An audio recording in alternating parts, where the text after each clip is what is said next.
Happy Sunday, guys. I hope you're all well. Me, myself, I've been having a complete blast with the new Ghost of Tsushima version 1.1 free update, and I'm going to say right off the bat that I think this is one of, if not the best, free content updates we've had for a single-player game, adding in not only New Game Plus, new cosmetics, new dyes, new vendor, and a wealth of new trophies, but also adding in a completely separate, really fun and well-made multiplayer mode called Ghost of Tsushima Legends, and this is what I wanted to talk about today. Of course, New Game Plus is great. The Ghost of Tsushima game is still my top PS4 game, and at the minute my top 2020 release.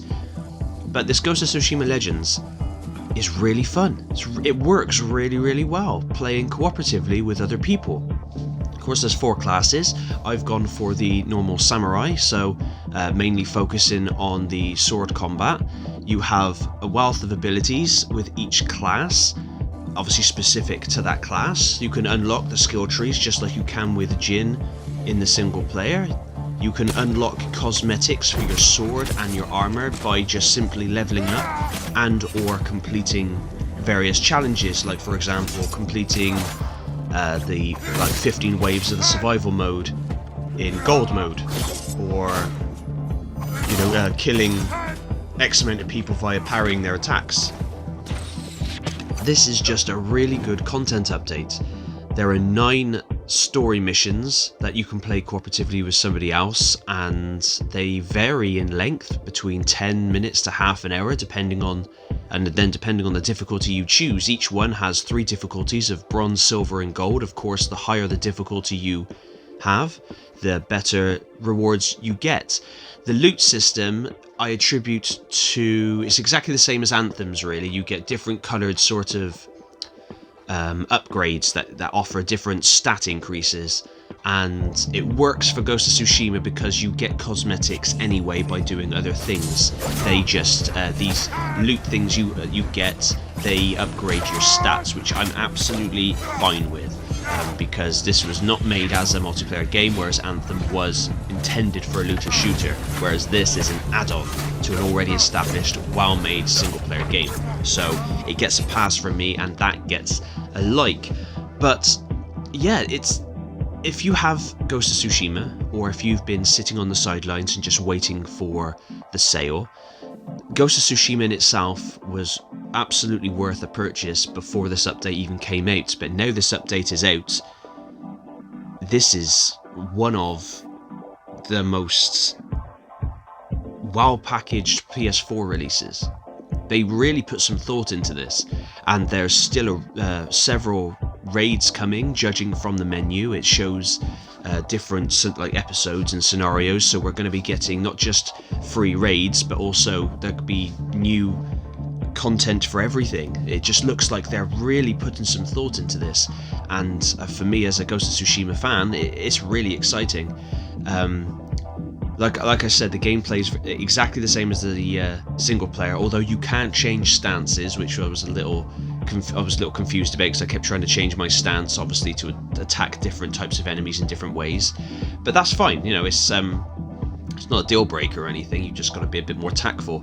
The challenge is real. If you go in there just guns, because as I said in my Ghost of Tsushima review, Ghost of Tsushima is not a hack and slash. You have to really plan out your attacks, think about it, otherwise you will get cut down.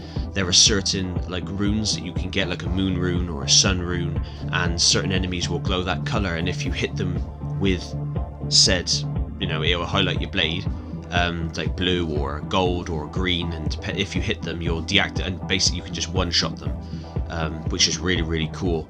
They've put in different objectives into each level. Each level of the story has 3 sort of acts, 3 little chapters that you go through, sequentially. So kind of like you do your bit in one area, then you go through this. It's essentially a moving loading screen. You go from one into the other, and then you're in the next part, and you just carry on until the end of the mission, and then it will divvy up the loot. And depending on how many enemies you killed and how many times you were down, and all that kind of stuff, you gain XP and you level up, and you also gain spirit points which you can use to unlock and upgrade things. You can break down gear and craft other gear, you can re-roll stats on gear, which is really cool. Yes, I cannot give this any more of a thumbs up and any more of a suggestion to try. The survival mode is really good. You've got to hold 3 points and make sure the enemy does not claim them back. You'll do is standard fare. You do 4 waves of normal enemies. That obviously, as the further along you get, it increases in volume and difficulty. But then in every 5th wave, you would get a boss encounter, which is pretty cool.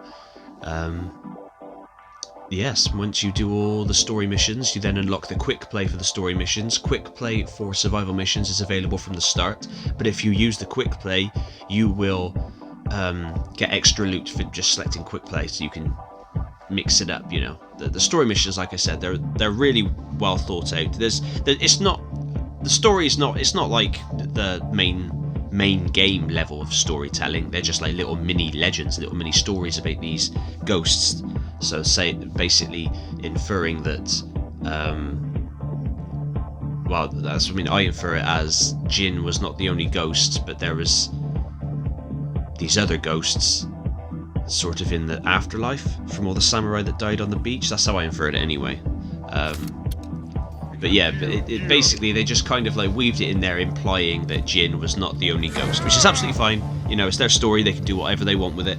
It does not take away from the main game. It doesn't detract anything away from this multiplayer mode. It is hella fun and worth a shot. But anyway, I think I've waffled on about it for far too long. Please check it out if you haven't. If you've just been thinking about it, go for it. It's a 9 GB update. So it's not large. It took me 45 minutes to download with my internet. So, and I've been playing it and having tons of fun. There's a wealth of content here, and you can upgrade not only your look and skills and all that, but you can also unlock emotes and like blade effects for when you pull your blade out. You can have sparks or petals or lightning or whatever, just by playing the game. There's no microtransactions, there's no currency, there's none of that. This is a completely free update to this amazing single player game, and I cannot thank Sucker Punch enough. But anyway, guys, thank you so much for watching. Please like the video if you would like to help me out. You don't have to, it's not compulsory. But anyway, thank you for watching and all the support, and I shall catch you guys next time.